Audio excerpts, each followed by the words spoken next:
ഒരു കൂട്ടായ്മയാണ് ഉദ്ദേശിക്കുന്നത്. നിങ്ങൾക്കറിയാം, നിങ്ങളെല്ലാവരും ഇതിനകത്ത് ബിസിനസ്സുകാരാണ്.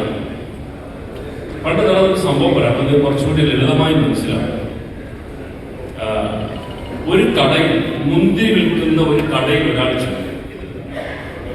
അവിടെ ഞെട്ടറ്റി പോകാത്ത ഒരു കുല മുന്തിരി അവിടെ പാത്രത്തിലേക്കുണ്ടായിരുന്നു. ഞെട്ടറ്റുപോയ ഒറ്റയ്ക്കൊറ്റയ്ക്കായി പോയ മുന്തിരിയും അവിടെ ഉണ്ടായിരുന്നു. മുന്തിരി വാങ്ങാൻ വന്നയാൾ കടക്കാരനോട് ചോദിച്ചു, ഈ മുന്തിരിയുടെ വില എങ്ങനെയാണ്? അപ്പോ കടക്കാരൻ പറഞ്ഞു, കുലയായി നിൽക്കുന്ന മുന്തിരിക്ക് 1 കിലോ 300 രൂപ, ഒറ്റക്കൊറ്റയ്ക്കായി കിടക്കുന്ന മുന്തിരിക്ക് 50 രൂപ. അപ്പൊ വാങ്ങാമെന്നുള്ള എന്താ പ്രശ്നം? 2 മുന്തിരിങ്ങ എന്താ നിങ്ങൾ ഇങ്ങനെ വില ചോദിക്കുന്നത്? നിങ്ങൾ അനീതിയല്ലേ കാണിക്കുന്നത്? അപ്പോ കടക്കാരൻ പറഞ്ഞു എന്നാണ്, ഒരു കുലയായി നിൽക്കുന്ന മുന്തിരിയുടെ ഗുണവും ശക്തിയും വേറൊന്നാണ്. ഒറ്റക്കെട്ടായി ഒക്കെ പോയിരിക്കുന്ന മുന്തിരിയുടെ ഗുണവും ശക്തിയും വേറൊന്നാണ്. ഒരു ഗുണപാഠം കൂടി ആ കടക്കാരൻ മുന്തിരി വാങ്ങാൻ വന്ന ആളോട് പറഞ്ഞു, കൂട്ടം തെറ്റിയാൽ വാട്ടം തട്ടും. ജീവിതത്തിൽ എപ്പോഴും നമ്മൾ മനസ്സിലാക്കിയിരിക്കേണ്ട ഒരു കാര്യമാണ്, ഒരു സംഘടന നിങ്ങൾക്ക് തരുന്ന ശക്തി, ഒന്നായി നിൽക്കുമ്പോൾ നമുക്ക് കിട്ടുന്ന ശക്തി അപാരമാണ്. അതിന്റെ ഏറ്റവും വലിയ ഒരു പ്രകടനമായ ഉദാഹരണവും ഒരു ഭാവവുമാണ് ഇവിടെ കാണാൻ സാധിക്കുന്നത്. അതുകൊണ്ട് തന്നെ ഒരു സംഘടന എന്ന നിലയിൽ നിങ്ങൾ ഇത്തരം പ്രവർത്തനങ്ങളുമായി വീണ്ടും മുന്നോട്ട് പോവുക എന്നുള്ളതാണ് പ്രാഥമികമായി എനിക്ക് പറയുവാനുള്ളത്. രണ്ടാമത്, ഇവിടെ എനിക്ക് മുന്നേ സംസാരിച്ചാൽ പറഞ്ഞതുപോലെ ഒരു ചെറിയ കാറ്റായി തുടങ്ങി, ഒരു കൊടുങ്കാറ്റായി, ഒരു മഹാമാരിയായി മാറിക്കൊണ്ടിരിക്കുന്ന സംസ്ഥാന ഗവൺമെന്റിന്റെ operation Toofan the narcotic hunt അഥവാ നാർക്കോട്ടിക് ഹണ്ട് എന്ന പ്രോഗ്രാം ഗ്രാമാന്തരങ്ങളിൽ അലയടിച്ചുകൊണ്ടിരിക്കുകയാണ്. നിങ്ങൾക്കറിയാം, 2026 തുടങ്ങിയ പ്രോഗ്രാം ഇന്ന് എവിടെ എത്തി നിൽക്കുന്നു നിങ്ങൾക്കറിയാം. കേന്ദ്ര ഗവൺമെന്റ് പോലും ഈ പ്രോഗ്രാം ഏറ്റെടുത്തിട്ട് രാജ്യം മുഴുവൻ വ്യാപിപ്പിക്കാൻ പോകുന്നു എന്ന് പറയുമ്പോൾ ഇത് സംഘടിപ്പിച്ച നമ്മുടെ സംസ്ഥാന ഗവൺമെന്റിന്റെ വിശിഷ്യ നമ്മുടെ ആഭ്യന്തരമന്ത്രിക്കും 1000 വാക്കുകളിൽ നമുക്ക് നന്ദി പറയേണ്ടി വരുന്നു. ഇതിനെക്കുറിച്ച് നമ്മൾ പറയുമ്പോൾ സംസ്ഥാന സർക്കാർ പ്രോഗ്രാം മുന്നോട്ട് വെക്കുമ്പോൾ അത് അങ്ങനെ വിജയിക്കണമെന്നില്ല. പക്ഷെ ഇത് വിജയിച്ചതിന്റെ പിന്നിൽ ഞാനും നിങ്ങളും, നമ്മുടെ നാട്ടുകാരും, നമ്മുടെ നാട്ടിലുള്ള ഓരോ മനുഷ്യരും, ഓരോ ഏജൻസികളും ഉണ്ട് എന്നുള്ളതാണ് അതിന്റെ ഏറ്റവും വലിയ കാര്യം.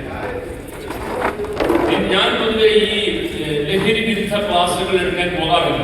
എന്റെ പണ്ട് തൊട്ടുള്ള ശീലമാണ് ഈ ലഹരി വിരുദ്ധ ക്ലാസ്സുകൾ എടുക്കാൻ പോകാറുണ്ട്. ലഹരി വിരുദ്ധം എന്ന് പറഞ്ഞ ക്ലാസ് എടുക്കാറ്, ഒരിടത്തും പോയി ക്ലാസ് എടുക്കാറ്. എന്റെ കാരണം പലപ്പോഴും ഞാൻ ശ്രദ്ധിച്ചിട്ടുള്ള, കണ്ടിട്ടുള്ള, കേട്ടിട്ടുള്ള ഒരു കാര്യം, ലഹരി വിരുദ്ധ ക്ലാസ്സുകൾ എടുക്കാൻ വരുന്ന ആളുകൾ പലതരം മരുന്നുകളെ കുറിച്ച് നമ്മുടെ കുട്ടികൾക്ക് പറഞ്ഞു, പലതരം മയക്കുമരുന്നുകളെ കുറിച്ച് പറഞ്ഞു കൊടുക്കും, പലതരം മയക്കുമരുന്നുകൾ എങ്ങനെ ഉപയോഗിക്കണമെന്നതിനെ കുറിച്ച് പറഞ്ഞു കൊടുക്കുകയും ഇത് കേട്ടുകൊണ്ടിരിക്കുന്ന കുഞ്ഞുങ്ങൾക്ക് അത് പുതുതായി പരീക്ഷിക്കണമെന്ന പ്രവണത ഉണ്ടാകുന്നു എന്നുള്ളത് കൊണ്ട് ഞാൻ അത്തരം വിഷയങ്ങൾക്ക് വേണ്ടി ക്ലാസ് എടുക്കാൻ പോകുമ്പോൾ മറ്റു പല കാര്യങ്ങളും പറഞ്ഞിട്ട് മാത്രമേ കുട്ടികളോട് സംസാരിക്കാറുള്ളൂ. ഇവിടെ നിങ്ങൾ കുടുംബം കൂടിയുള്ളതുകൊണ്ട് എന്ത് 2 കാര്യം കൂടി പറഞ്ഞുകൊണ്ട് ഞാൻ എന്റെ വാക്കുകൾ അവസാനിപ്പിക്കും. നമ്മൾ ഈ ലഹരി വിരുദ്ധത്തെ കുറിച്ചൊക്കെ ക്ലാസ് എടുക്കുമ്പോൾ നമ്മൾ മറ്റു പല കാര്യങ്ങളും പറയുമ്പോൾ ശ്രദ്ധിക്കാതെ പോകുന്ന ഒരു കാര്യം, ഇതിന്റെ അടിസ്ഥാന കാരണം എന്ത് എന്നുള്ളത് നാം മനസ്സിലാക്കുന്നില്ല എന്നുള്ളതാണ്. പലപ്പോഴും സംഭവിക്കുന്നത് കതിരിൽ കൊണ്ട് വളം വെക്കുന്ന പോലുള്ള പല കാര്യങ്ങളാണ്. ഇത് സ്കൂളുകളിലല്ല തുടങ്ങേണ്ടത്, അല്ലെങ്കിൽ കോളേജുകളിലല്ല ഇത് തുടങ്ങേണ്ടത്. ഇത് തുടങ്ങേണ്ടത് വീടുകളിൽ. എല്ലാം തുടങ്ങേണ്ടത് വീടുകളിലാണ്. സമൂഹത്തിന്റെ മുഴുവനായും ബാധിക്കുന്നതോ അല്ലാത്തതോ ആയ ഏത് കാര്യവും നാം തുടങ്ങേണ്ടത് വീടുകളിൽ നിന്നാണ്. അവിടെയാണ് നമുക്ക് ആത്മപരിശോധന നടത്തേണ്ടത്. എന്താണ് പുതിയ കാലഘട്ടത്തിൽ നമ്മുടെ വീടുകളിൽ സംഭവിച്ചുകൊണ്ടിരിക്കുന്നത്? കഴിഞ്ഞ 10-20 വർഷമായി നമ്മുടെ വീടുകളിൽ, നമ്മുടെ വീട്ടിൽ നിശബ്ദമായ ഒരു വിപ്ലവം സംഭവിച്ചു. 9:30 വരെ അവസാനിക്കുന്ന സീരിയൽ പോലുള്ള മറ്റു പല കാര്യങ്ങളും നമ്മുടെ കുടുംബ ബന്ധങ്ങളെ വല്ലാതെ ശിഥിലമാക്കിയിരിക്കുന്നു എന്നുള്ളതാണ്. വൈകുന്നേരങ്ങളിൽ അമ്മയും അച്ഛനും മക്കളും കുട്ടികളുമൊക്കെയായി ഒത്തൊരുമിച്ചിരുന്നുള്ള ഭക്ഷണം കഴിക്കൽ വാടകഞ്ഞു നിന്നിരിക്കുന്നു. ഇംഗ്ലീഷിൽ പഴഞ്ചൊല്ലുണ്ട്, family which eats together stays together. ഒരുമിച്ച് ഭക്ഷണം കഴിക്കുന്ന കുടുംബങ്ങൾ ഒന്നായി ജീവിക്കുന്നു എന്നാണ്. നമ്മുടെ കുടുംബങ്ങളിൽ ഇത് നടക്കുന്നില്ല. ഒരുപാട് സാഹചര്യങ്ങളുണ്ട്, ഒരുപാട് കാരണങ്ങളുണ്ട്, ഇല്ലെന്ന് ഞാൻ പറയുന്നില്ല. കഴിവിന്റെ പരമാവധി വൈകുന്നേരങ്ങളിൽ മക്കളോടും കൊച്ചുമക്കളോടും ഒപ്പം ഒത്തൊരുമിച്ചിരുന്ന് നമുക്ക് അവരോടൊപ്പം ഭക്ഷണം കഴിക്കുവാനും കാര്യങ്ങൾ പങ്കുവെക്കുവാനും നമുക്ക് സാധിക്കേണ്ടി പലപ്പോഴും സംഭവിക്കാതെ പോകുന്നു. നമ്മുടെ കുടുംബങ്ങളിൽ വൈകുന്നേരം 5 മുതൽ 9 അവസാനിക്കുന്നത് ഞാൻ നേരത്തെ പറഞ്ഞ വാക്കുകൾ ഞാൻ ആവർത്തിക്കുന്ന അത് പലപ്പോഴും നമ്മെ പരസ്പരം ബന്ധപ്പെടാൻ സമ്മതിക്കാത്തൊരവസ്ഥയിലെത്തിക്കുകയും രാത്രി 10 ആകുമ്പോൾ ഓരോരുത്തരും അവർ സ്വയം തീർത്ത തുരുത്തിലേക്ക് ഓരോരുത്തരുടെ മുറികളിലേക്ക് കടന്നു പോകുന്നു.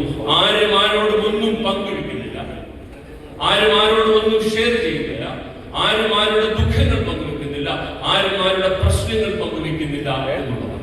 നമുക്കറിയാം, ഇന്ത്യയിൽ ഏറ്റവും പ്രബുദ്ധമായ സംസ്ഥാനമാണ് കേരളം. പക്ഷേ ആത്മഹത്യയുടെ കാര്യത്തിൽ നമ്മൾ മുൻപന്തിയിലാണ്. എന്താണ് കാരണം? ആത്മഹത്യയുടെ പ്രധാന കാരണം നാം നമ്മുടെ പ്രശ്നങ്ങൾ ആരുമായി പങ്കുവെക്കുന്നില്ല എന്നുള്ളതാണ്. നാം നമ്മുടെ ദുഃഖം പങ്കുവെക്കുമ്പോൾ ദുഃഖം പകുതിയായി പറയുന്നു. പങ്കിട്ട ദുഃഖം പാതി ദുഃഖം എന്നാണ്.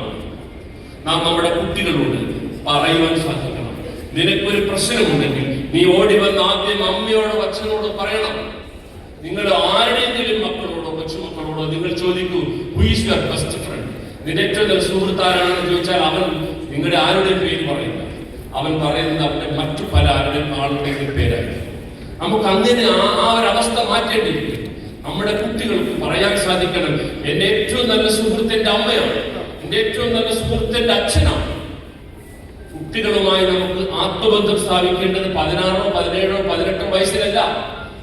അവൻ കൊച്ചു പ്രായത്തിലെ വളർന്നു വരുമ്പോൾ അവരുമായി ഒരു ഹൃദയബന്ധം സ്ഥാപിക്കുവാൻ നമുക്ക് സാധിക്കേണ്ടിയിരിക്കുന്നു. കൂടുതൽ ശ്രദ്ധിക്കേണ്ടത് അമ്മമാരാണ്. കാരണം നല്ല മാതാവ് എന്നാൽ നല്ല ശ്രോതാവായിരിക്കും. നല്ല മാതാവ് നല്ല ശ്രോതാവായിരിക്കണം. ഒരു കുഞ്ഞിനൊരു പ്രശ്നമുണ്ടെങ്കിൽ അവൻ ആദ്യം ഓടി വന്ന് പറയേണ്ടത് നമ്മുടെ അമ്മയോടാണ്. അവന്റെ മുഖമൊന്ന് മാടിയാൽ, അവന്റെ വാക്കുകളൊന്ന് പറച്ചാൽ അത് മനസ്സിലാക്കാനുള്ള ഹൃദയബന്ധം, ആത്മബന്ധം ഉണ്ടാക്കിയെടുക്കുവാൻ നമ്മുടെ പുതിയ കാലഘട്ടത്തിലെ അമ്മമാർക്ക് കഴിയാതെ പോകുന്നു എന്നുള്ളത് ഈ ലഹരിയിലേക്ക് നമ്മുടെ കുട്ടികൾ പോകുന്നതിന് കാരണമാണ്. നമ്മുടെ മക്കൾ പറയുന്നത് കേൾക്കാൻ നമുക്ക് സമയമുണ്ടാകണം. നമ്മുടെ മക്കൾ പറയുന്നത് കേൾക്കുവാൻ നമുക്ക് സമയമില്ലെങ്കിൽ നമ്മുടെ മക്കൾ പറയുന്നത് കേൾക്കുവാൻ പുറം ലോകത്ത് ചിറക് വിരിച്ച് ജീവിക്കുന്ന പറക്കുന്ന കഴിവന്മാരുണ്ടെന്നുള്ള ബോധം നമുക്ക് ഉണ്ടാക്കേണ്ടിയിരിക്കുന്നു. പുതിയ കാലഘട്ടത്തിൽ ഇത്രത്തോളം സെക്ഷൽ അസാൾട്ട് ഉണ്ടാകുന്നതിന് ഒരു പ്രധാന കാരണം ചെറിയൊരു പ്രശ്നം ഉണ്ടാകുമ്പോൾ തന്നെ അമ്മയോടോ അച്ഛനോടോ പറയാൻ കുട്ടികൾക്ക് മടിക്കുന്നു. അവന് ചിന്തിക്കണം, അവന് പറ്റണം, അവന് ബോധ്യമുണ്ടാകണം. ഏത് പ്രശ്നത്തിനും ഒരു പരിഹാരം എന്റെ അമ്മയും എന്റെ അച്ഛനുമാണ്, അല്ലാതെ ഒരു മൂന്നാമതൊരു വ്യക്തിയിലേക്ക് പോകാൻ പാടില്ല എന്ന ബോധം നമ്മുടെ കുട്ടികളിൽ നമുക്ക് ഉണ്ടാക്കാൻ സാധിക്കും. ഈ ഒരു മാറ്റമാണ് നമുക്ക് ഉണ്ടാക്കേണ്ടത്. എല്ലാം തുടങ്ങേണ്ടത് നമ്മുടെ കുടുംബങ്ങളിൽ നിന്ന്. ആ കുടുംബത്തിൽ മാറ്റം ഉണ്ടാക്കുവാൻ നിങ്ങൾക്ക് ഈ വ്യാപാര വ്യവസായ ഏകോപന സമിതിയുടെ ഓരോ അംഗങ്ങൾക്കും നിങ്ങൾ ഓരോ താഴത്തെ തട്ടിലുള്ള യൂണിറ്റ് തലങ്ങളിൽ അതിനുള്ള ഒരു അവസരം ഉണ്ടാക്കിയെടുക്കേണ്ടിയിരിക്കും. അതല്ലാതെ നാം പുറമോടിയായി കുറച്ച് കാര്യങ്ങൾ ചെയ്തിട്ട് കുടുംബങ്ങളിൽ മാറ്റം വരുത്തേണ്ടിയിരിക്കുന്നു. ആ മാറ്റം വരുത്തുവാൻ നിങ്ങൾക്ക് ഓരോരുത്തർക്കും സാധിക്കട്ടെ എന്ന് മാത്രം ആശംസിച്ചുകൊണ്ട് ഇന്ന് ഇവിടെ നിങ്ങൾ നടത്തുന്ന കാരുണ്യം കുടുംബ സുരക്ഷാ നിധി വിതരണ ഉദ്ഘാടനം ഔപചാരികമായി ഉദ്ഘാടനം ചെയ്തിരിക്കുന്നു. നന്ദി, നമസ്കാരം.